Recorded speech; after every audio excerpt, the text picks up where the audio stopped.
Hey viewers and friends, Andrew back again and welcome to another video, and today I'm here with a movie review. I just got back from my very first horror movie theatre experience, seen Wolf Creek 2 today. This one got released here in Australia theatrically last Thursday, and I've been anticipating this sequel for quite some time. I'm a big fan of the original film, so I was very happy to find out this was getting a theatrical release over here. So definitely had to check it out in theatres. As I said, just got back from it, so I definitely wanted to post my review. I'm going to try and keep this fairly brief and as spoiler free as possible, because as far as I know, Australia is the only country so far that this movie has had a theatrical release, so chances are most of you have not seen this movie yet. I'm sure most of you are familiar with the original Wolf Creek 2, fantastic movie.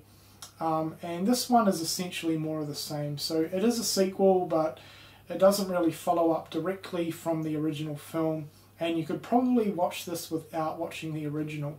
So essentially it's more of the same. We have John Jarratt reviving the role of Mick Taylor, and once again he targets a bunch of foreign backpackers in the Australian outback. So that's essentially the storyline, the premise of this movie. So very similar to the first film.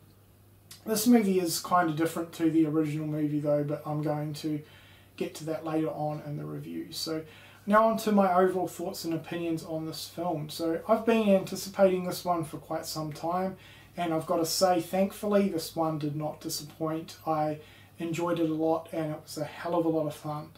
It's very different to the first movie in terms of tone, which is probably my biggest issue with this movie, but I'm going to get to that later on in the review. So the original Wolf Creek was very sort of dark and serious toned throughout the entire film. This one is pretty much the complete opposite, really. I wouldn't go as far to say it's a horror comedy, but it's got a lot of comedic and parody elements throughout the film. It's more sort of action-packed and faster-paced, which actually works in the movie's favour, I think. Also, it has a higher body count. There's a lot more kills in this movie, and it is a hell of a lot more violent, brutal and gory than the original film, which was absolutely awesome in my opinion. I thought they did a fantastic job with the kills, the violence and the gore. That's all I'm going to say on that. The setting is kind of different to the first movie as well, because it's more of sort of a roadie style movie. The first movie kind of centered around the victims in sort of the campground area, like the mining area where Mick Taylor had his stuff set up. This one is different. It centers more around sort of car chases and the Australian outback, which I actually prefer, and it was absolutely fantastically shot. Awesome cinematography within this movie, as the first movie had as well. The characters, I've got to say, for the most part, I preferred them over the original characters. Ryan Cole was absolutely fantastic. He's an Australian actor. He actually played a British character within this movie, and he pulled off the accent really, really well. When I first heard the accent, I was like, can he do it? But by movie's end, top notch. The other characters were all really good as well. Mick Taylor's character, yeah, that's kind of where my issues come into play within this movie. He was essentially a parody of his character from the first film, and while it didn't actually annoy me as much as I thought it would, it certainly could have been toned down a lot. He came up with a lot of sort of Australian-y comedic one-liners, which I thought were a little bit too much at times. The whole movie, I felt they kind of sort of forced the whole Australian thing on the audience a little bit too much. Definitely could have toned that side of the film down a lot. But yeah, as I said, it didn't annoy me as much as I thought it would, but it was certainly one issue I did have with the movie that they definitely could have toned down a bit with. But yeah, I mean, essentially that's my only real issue and complaint I have with this movie, so not bad. The ending, I'm not too sure how I feel about that.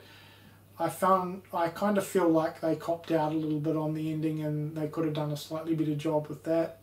And there was one scene that really annoyed me with this movie involving kangaroos. That's all I'm going to say. Unnecessary and not needed at all.